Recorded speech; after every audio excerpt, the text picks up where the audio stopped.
I did a poll on my Instagram about what to do on my YouTube, and the most popular question I got asked was how to manage cravings.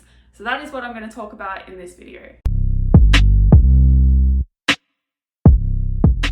Hello, welcome back to my channel. My name is Jody and I help you change your beliefs so you can change your body, your health, and your life. So this video, I'm talking about cravings. Now, when it comes to cravings, I want to break it down into, first of all, the causes, and then how to manage it based on the causes, because usually there's three reasons that I can think of right now that you might experience cravings for particular foods. Usually those foods are going to be calorie dense, high in sugar, high in fat, high in salt, those kinds of processed foods. Now, one of the most common causes of cravings is alcohol. If you drink, I'm sure you have experienced those nights where you're out with friends having a few drinks, and then on the way home you have to do a Macca's run, or McDonald's.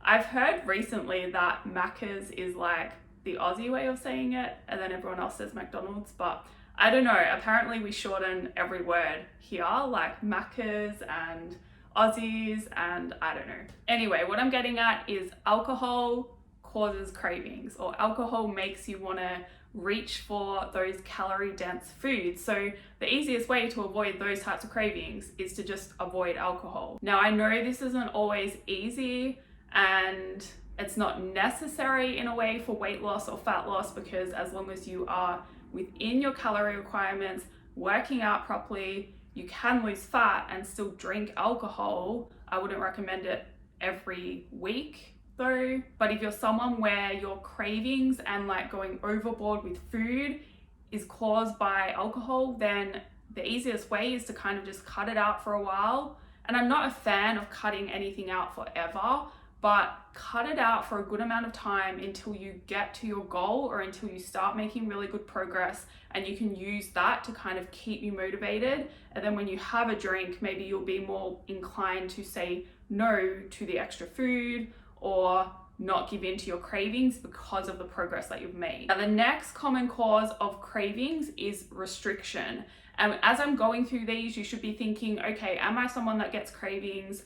What is the cause? Because once you know the cause, you can kind of work on that to prevent the cravings, right? And cravings aren't bad. They're only really a problem if you're constantly going over your calorie requirements because of them. So I might get cravings at certain times, but even if I give in to them, I'm not really fussed because they don't put me over my calorie requirements. I make sure whatever I'm craving fits within my calorie requirements. I make sure I'm still eating balanced around that food, whatever it is. So sticking to 80% whole foods for most of the day, and then allowing myself 20% to fit in whatever I'm actually really craving or feeling like. And as a result, I manage the cravings and I don't really have to deal with them, like they're not an issue. So I think having that mindset of less restriction, more balance. How am I going to fit in the foods that I actually really enjoy eating or want to eat? Even on a daily basis, that is fine. But then what am I going to sacrifice to make sure I stay on track? Because all of this, right? Like if you have a goal, you're going to have to make some sacrifices. As much as flexible dieting, which I believe in, is amazing because you can fit in more of the foods that you love, you're still going to have to make some sacrifices as you're working towards your goal. And it's not forever, remember, like it gets easier. Ideally, even if you are on low calories because your goal is weight loss at the moment, you should have a goal afterwards to build your calories back up slowly without gaining weight, without gaining fat.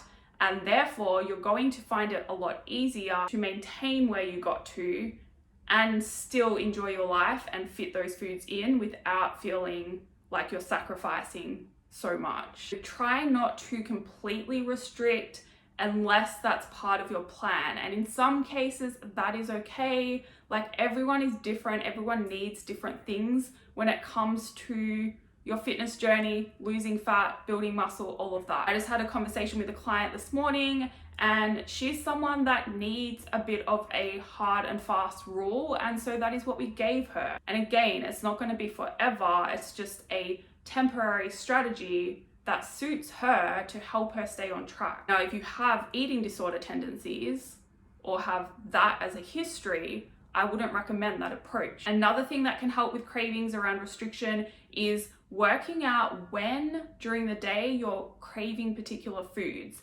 Often it's going to be at nighttime when you're a bit more relaxed, when you're tired, and you're not really as capable of making wise decisions. And if that is the case, what you can do is make sure you have more calories available for nighttime. Getting to have a bigger meal at nighttime is going to satisfy you better, and that is going to help you to better manage your cravings. And then also having a bit of extra room even after you finish dinner to have something sweet or have something salty or have something you really feel like, you're going to be able to manage your cravings better. So even if that means having a little bit less in the morning or having a little bit less throughout the day or cutting out a snack throughout the day to give yourself a bit more room at nighttime, that's going to help you stay on track with your calories. And making sure your meals are actually balanced and filling enough as well, not trying to limit your meal size so that you can snack heaps. Like, forget about the snacks. Make sure you're eating proper meals that fill you up, that satisfy you. And that's actually going to help you not get such a strong urge to eat those processed foods that you probably crave. Because if you're actually satisfied and not as hungry, you're not going to crave as much. Now, the last common cause of cravings that I want to discuss in this video is your menstrual cycle, if you're female, obviously. It is very common leading up to your period, you are going to get cravings. But what also happens leading up to your period, like from the luteal phase up until your period, you increase your energy expenditure. So if you are craving something really badly, don't be afraid to go over your calories by 100 or 200, because you actually are burning a little bit more anyway, so you have a little bit more room. Now, like, don't go overboard because your energy expenditure doesn't increase that much. Usually it's by 100 to 150. But if you do need to go over, don't feel bad about it. Don't feel guilty. Don't feel like you've gone off track, because you probably haven't. So give yourself that little bit of space to fit in some chocolate or fit in some chips or fit in whatever you feel like, in moderation, obviously, but allowing yourself that space to have a little bit of it, rather than trying to restrict and hold back, and then the cravings are just going to get worse. Better to have a little bit and fit it in, even if you go over by 100 or 200, than what you are to deprive yourself and continue to deprive yourself, and then just feel like it more and more, and then give in and go completely over. I hope this video helped you. If you have any questions, please feel free to send me an email. If you liked it, please hit the like button. If you'd like to see more, please subscribe. And if that is the case, I will see you in the next video.